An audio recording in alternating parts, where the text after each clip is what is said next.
વેવાણજી,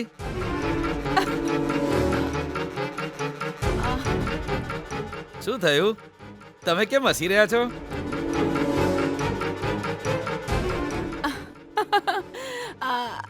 અરે આ તો તમારો જોક બહુ જ સારો હતો. Very funny.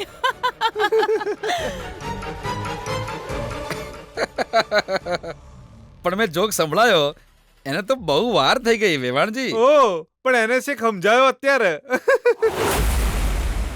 અચ્છા, એટલે કોમેડીના વિષયમાં તમે ટ્યુબલાઇટ છો.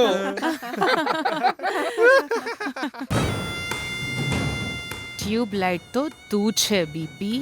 દીકરીના જીવનમાં દીવો કરીને પ્રકાશ કર્યો છે તે એવું વિચારીને ગર્વ કરી રહ્યો છે ને. પણ એના રૂમમાં માચીસ જ નથી. પ્રકાશિત થનારો ગીતા નામનો એ દીવો જેને મારો દીકરો બુજાવીને જતો રહ્યો છે. શું છે? શું જોઈ રહી છે? મારે જવું છે. અહીં રહીને મારે મરવું નથી. ડરીશ નહીં વિજય, હું તારો જીવ નહીં લઉં, પણ તારું અહીં રહેવું તો મને પણ પસંદ નથી. એ તારા જેવીથી હું કેમ ડરું? હે, આ મારું ઘર છે, મારો રૂમ છે. મચ્છરની જેમ તું ઘૂસી છે લોહી ચૂસવા માટે. તારાથી હું શું કામ ડરું? ડર તો તને મારાથી લાગવો જોઈએ. ના વિજય, તને જોઈને ડર નથી લાગતો, દયા આવે છે. એટલા માટે કે દરેક વખતે હારી જાય છે તું. તારો પડછાયો પણ મારી સાથે હોય તો એવું લાગે જાણે શરીર પર વંદો ફરી રહ્યો છે. એ મને તું વંદો કહે છે? તો શું કહું? ઉંદર કહું? એ જો આ રીતે ઝઘડો કરીશ તો તને બહાર કાઢી મૂકીશ. જો તે એવું કર્યું તો પપ્પા તને મારશે અને હું પાછી અંદર આવીશ. હા તો જાતે બહાર જતી રહે ને. તો મારા મા બાપના દિલને દુઃખ પહોંચશે ને. હા તો અહીં રહીને એમના કયા મુજબ તારે ફર્સ્ટ નાઇટ મનાવી છે ને. એ ક્યારે નહીં થાય, ક્યારેય નહીં, સમજી? તું બુદ્ધુ છે. આ રીતે સજાવટ કરી અને તું બગાડી નાખીશ તો એ લોકો એમ સમજશે કે આપણે એક થઈ ગયા. એમાં પણ તું હારી ગયો. મારા નસીબ. જેને જે સમજવું હોય સમજે. આ સજાવટને હું બરબાદ કરીશ તો જ લાગશે કે એમના અભિમાનનો મેં જવાબ આપ્યો છે. એ કેમ કેમ કેમ હસી રહી છે? ફૂલ પસંદ નથી એમ કહે છે અને એને જ અડી અડીને ફેંકી રહ્યો છે. ગુસ્સામાં પોતાના જાળમાં ફસાઈ જાય એને બુદ્ધુ કહેવાય અને તું એવો જ છે. એ મને બુદ્ધુ કહે છે? તો બીજું શું કહું? બેડ પર શણગાર કર્યો છે તો તું એના પર સૂઈ નહીં શકે. આ ફર્શ ચોખ્ખું હતું, ઊંઘ આવે ત્યારે તું સૂઈ શકતો હતો. પણ હવે ત્યાં પણ ફૂલ, એટલે તારે આખી રાત હવે જાગવું પડશે. એ બોલીશ નહીં. હું મારા ફ્રેન્ડ સાથે પાર્ટી કરીને જાગીશ. તારો પનોતી જેવો ચહેરો જોતો અહીં નહીં બેસું. મારું દિમાગ ખરાબ નથી. હા તો જા ને. જઈશ. અત્યાર સુધીમાં તો બધા લોકો સૂઈ ગયા છે ને, એટલે ફટાક દઈને દરવાજો ખોલીને રાજાની જેમ જઈશ. લગ્ન સમયે આપણે બધા આવી રીતે બેસીને આનંદ કરવાનું અને બધા ભેગા થઈને સમય વિતાવવાનું મિસ કરી ગયા ને. એ સમય મળી ગયો ને. એટલે જ હું કહું છું આજે આખી રાત આપણે આવી રીતે વાતો કરીશું. બિચારા ગીતા ને વિજય અંદર એમને ઊંઘ નહીં આવતી હોય અને આપણે સુઈ જઈએ એ પણ સારું ના લાગે, હે ને? હા પણ આખી રાત બેસીને વાતો શું કરીશું આપણે? કોઈ ટોપિક તો હોવો જોઈએ ને. અરે સોંગ્સ છે ને વેવાઈજી.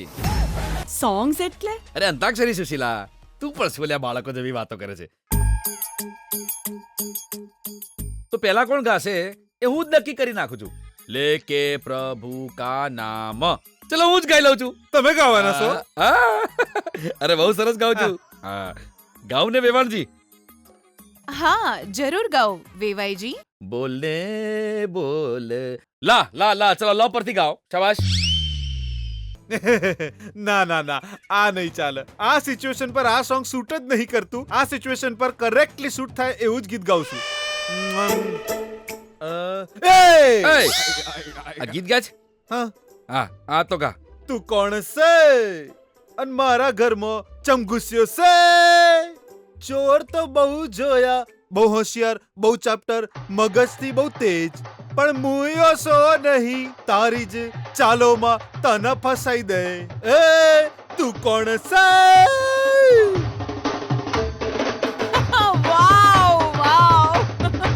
ઓ પતિદેવજી રાજાની જેમ સ્પીડમાં ગયા હતા અને એ સ્પીડમાં પાછા પણ આવી ગયા. રૂમની વચ્ચોવચ્ચ બધાને ભેગા કરીને બેસાડ્યા છે તારા બાપે. અંતાક્ષરી રમે છે, અંતાક્ષરી. આખી રાત ત્યાં જ બેસવાના છે. હવે હું શું કરું? એ મને આવી રીતે કેમ જુએ છે? એ હું તારો ચહેરો નથી જોઈ રહી. હવે શું કરું એના વિશે વિચારી રહી છું. હવે આ વિચારીને શું ફાયદો છે? બુદ્ધિશાળી હોય પહેલેથી પ્લાન કરે. તું તો વધારે બુદ્ધિવાળી છે ને. અમારે ત્યાં તારા જેવા વધારે બુદ્ધિશાળીને બુદ્ધુ કહેવાય. સારું હો, હું જ બુદ્ધુ છું ને, પણ તું તો બુદ્ધિશાળી છે ને. તું જ પ્લાન બનાવીને નીકળ. મારે અહીંથી જવું જ છે. જા તો. નથી જઈ શકતો. આખી રાત તારી સાથે વિતાવીશ તો મારું નામ ખરાબ થશે. હા, અને હા, મારા મામા ને મમ્માના મનમાં શંકા ના જવી જોઈએ. આખી રાત અહીં રહીશ તો એમની શંકા વધારે મજબૂત થશે અને મારી ઇજ્જત જશે. કમાલ છે પતિદેવ. મને 10 મિનિટ ફાર્મ હાઉસમાં કેદ કરીને મારી ઇજ્જત પર કાદવ ઉછાળવા વાળા તમે જ હતા ને. હવે તમને ઇજ્જતની ચિંતા કેમ થાય છે? તમને મમ્મી અને મામા સવાલ કરશે એમ? કરશે જ ને. જેની સાથે ઝઘડો કર્યો એની સાથે જ સંસાર માંડ્યો. આ બદનામી મારાથી સહન નહીં થાય. સહન તો કરવું પડશે. બદનામ એટલે થઈશ કે ગીતા સામે હારી ગયો છે, ગુલામ બન્યો એટલે. એ ખેંચીને એક ઝાપટ મારીશ. એકવાર યાદ કર તારા પગની શું હાલત કરી હતી. મારી મમ્મા મને ખોટો સમજે એ મને પસંદ નથી, એટલે જ મારે અહીંથી જવું છે. બસ. બદનામી સાથે જીવવું કેટલું મુશ્કેલ છે ને વિજય. ફાર્મ હાઉસમાં તે કરેલી ભૂલને મારા પર થોપી ત્યારે તને શરમ નહોતી આવી ને? બીજાને તકલીફ આપીને મજા લેનારા પોતાની વાત પર ખુશ રહેતા શીખી લેવું જોઈએ વિજય. આ વિચાર તને એ દિવસે આવ્યો હોત તો તું એ ભૂલ જ ન કરત. એ તો તારા અભિમાનને ઉતારવા કર્યું હતું. ઓહ, અભિમાન મારામાં છે. હા તો અરીસામાં એકવાર તારું મોઢું જોઈ લે. એને શું નામ આપીશ તું? એ તો અહંકાર છે. મારા પરિવારનો શણગાર છે. એ મારા લોહીમાં છે. ગર્વ છે મારો. એ જ તો તારે સમજવાનું છે. શણગાર હંમેશા કામ નથી લાગતો. હવે અહીં ફૂલોનો શણગાર હતો, એને જ તે ઉઠાવીને ફેંકી દીધો. એટલે શણગાર બરબાદ થઈ જાય છે. તારી અંદરનું વ્યક્તિત્વ એકના એક દિવસ જરૂર બહાર આવી જશે. પહેલા એને સુધારી લે. તારું એ અંદરનું વ્યક્તિત્વ સારું નથી. તારો ઉપદેશ મારે નથી જોઈતો. મારે અહીંથી બહાર જવું છે અને એના માટે એક રસ્તો જોઈએ છે. જો શક્ય હોય તો બતાવ, નહીં તો અહીંથી જતી રહે. એ કામ તો તું પણ કરી શકે છે ને. હું જઉં પણ મારા પપ્પા બેઠા છે, મને ખોટો સમજશે. ત્યાં મારા પણ મા બાપ બેઠા છે, મને ખોટી સમજશે. હા તો ચૂપ રહે ને. વાત કેમ કરે છે? બોલો. અરે વિજય, તું ક્યાં છે યાર? અમે બધા અહીંયા પાર્ટી અરેન્જ કરીને તારી રાહ જોઈએ છીએ. અરે હું અહીં એક વિચિત્ર મુશ્કેલીમાં ફસાયો છું ભાઈ. ક્યાં? ફર્સ્ટ નાઇટ રૂમમાં. મારી સામે પેલી પનોતી છે અને એ પણ અહીં જ ઊભી છે. ઈ ગીતા ને? બીજું કોણ હોય યાર? એ જ ભિખારણ છે. એ અહીંથી બહાર નીકળવાનો એક આઈડિયા તો આપ. ઘરવાળા બધા જ બહાર બેઠા છે. એમને કંઈ તો કહેવું પડશે. બહાર નીકળવાનો કોઈ રસ્તો બતાવો. હા તો એમને કહી દે મારા પપ્પાને હોસ્પિટલમાં એડમિટ કરી દીધા છે, એમને હાર્ટ એટેક આવ્યો છે, મારી મદદ માટે તારે જવું પડશે એવું કહી દે ને. એ તારા પપ્પાને ખબર પડશે તો? અરે એ ગુજરી ગયા એ વાતને 3 વર્ષ થયા. આ જ સારો આઈડિયા છે. મેડિકલ ઇમરજન્સી કહીશ તો બધું ખતમ. તારા સાસુ સસરા પણ તને માણસાઈ વાળો માણસ સમજશે. તારા પપ્પા સમાજ સેવક સમજીને તારા પર ગર્વ કરશે. સુપર યાર, આ જબરદસ્ત આઈડિયા છે. તું ફોન ચાલુ રાખજે, હું વાત કરતો કરતો બહાર જઈશ. તમે લોકો કાર લઈને મારા ઘરના કોર્નર સુધી આવો. સારું થયું સમયસર ફોન કર્યો યાર. થેન્ક્સ ભાઈ. 10 જ મિનિટમાં આવું છું. ઓકે યાર. સીતારાભાઈ, હા. આ સિચ્યુએશન પર આ ગીત બિલકુલ મેચ નથી થતું ભાઈ. પણ તમને સમજમાં નહીં આવે. તમે બેસ જાઓ. અમને તો બરાબર જ લાગે છે. હવે તમે ગ અક્ષર પરથી સરસ મજાનું ગીત ગાઓ. અરે ગાને સુશીલા. ગ થી તો હા. હવે તો તમને વિઘ્નહર્તા જ બચાવી શકે છે, કેમ કે અમે આ રમતમાં જીતી જવાના છીએ. વેવાણજી, ખરેખર તો આ રમતમાં તમે જ હારી ગયા છો અને જીતવા વાળો તો હું જ છું. કેવી રીતે? એ તો જબરજસ્ત સિક્રેટ છે, પણ આપણા જ લોકોથી એ છુપાવી રાખવું પણ સારું ના કહેવાય. કહી દઉં કે? બોલો ને વેવાઈજી, અમારાથી કેમ છુપાવો છો? અરે તો જમાઈ રાજે સુહાગરાતથી ડરીને ઘરેથી ભાગી જવાનો પ્લાન બનાવ્યો હતો.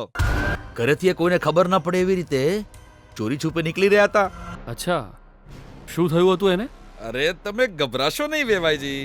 નવું હોય ત્યારે છોકરાઓને આવો ડર લાગે જ. અરે મારા લગ્ન વખતે જ મેં સુશીલાનું મોઢું જોવામાં 3 દિવસ કર્યા હતા. જી અરે બસ શર્મા છે શું, આ બધા આપણા જ લોકો છે. તો હવે વિજય ક્યાં છે? ઘર છોડીને જતો રહ્યો છે કે શું? અરે હું જવા દેતો હોય છે ને. જમાઈરાજને પકડીને એમનો ડર દૂર કરીને રૂમ સુધી મૂકીને રૂમ લોક કરીને આવ્યો છું. અને એટલે જ આ જ કારણથી મારી દીકરીને અંદર મોકલતી વખતે પણ હું છેલ્લો રહ્યો હતો. એ જે વાત બની ગઈ એના વિશે મેં કોઈને કહ્યું જ નહીં, બધું જાતે જ મેનેજ કરી કાઢ્યું. પતિદેવજી, અરીસો લાવીને આપું? કેમ? અભિમાન જ્યારે માથે ચડીને બોલે ત્યારે માણસ કેવો લાગે છે એ જો તો તને ખબર પડે. એ બકવાસ બંધ કર. જબરજસ્ત આઈડિયા મળ્યો છે. ફ્રેન્ડે ફોન કર્યો છે. ટૂંકમાં કહું તો મને તારાથી છુટકારો મળી ગયો. તો પછી બેકારની વાતો કરતો અહીં કેમ ઊભો છે? હું અત્યારે જ જઈશ. આખી રાત વિખરાયેલા ફૂલો સાથે તું એકલી રહેજે અહીંયા. હું પણ એ જ ઈચ્છું છું. પણ તારો બાપ કંઈક બીજું જ ઈચ્છે છે. એમાં ક્યાંક ને ક્યાંક તે પણ સપોર્ટ કર્યો છે, એ વાતની મને ખબર છે. મને જા જા કહીને નાટક કરે છે ને ક્યારની. મારી લાઈફમાં એન્ટર થવા માટે તારા પરિવારે કરેલું ટોટલ પ્લાનિંગ બરબાદ. જે નથી એની કલ્પના કરીને તારે ખોટી મગજમારી કરવાની જરૂર નથી. નીકળ અહીંથી. એ બેસી જા. હલો પતિદેવજી, પહેલા જઉં છું એવું કહીને રાજાની માફક ગયા હતા અને પાછા પણ આવી ગયા હતા. મહેરબાની કરીને આઈડિયા પર ધ્યાન આપ, ક્યાંક પાછું ના આવવું પડે. હું પાછો આવીશ એવું લાગતું હોય તો એ વાત તારા મનમાંથી કાઢી નાખજે. મારી પાસે એટલો સરસ પ્લાન છે કે હવે હું બહાર જઈશ જ. હવે તું જોઈ લેજે, ઘરના બધા લોકો જાતે જ મને દરવાજા સુધી મૂકવા આવશે. સમજી ગઈ ને તું? એવું થાય તો બહુ સારું. હું પણ શાંતિથી સૂઈ જઈશ. શાંતિ તો મને મળવાની જ છે, એના પર મારો જ હક છે. સમજી? તું એકલી આ વિખરાયેલા ગંદા ફૂલોવાળા રૂમમાં આખી રાત ગુજારીશ. હા, મારી સાથે પંગો લીધો. હું આ જ રીતે તને ધીમે ધીમે તોડીને ફેંકતો રહીશ. યાદ રાખજે. મને પણ એ જ જોઈતું હતું. સારું થયું જતો રહ્યો. Good bye and good night.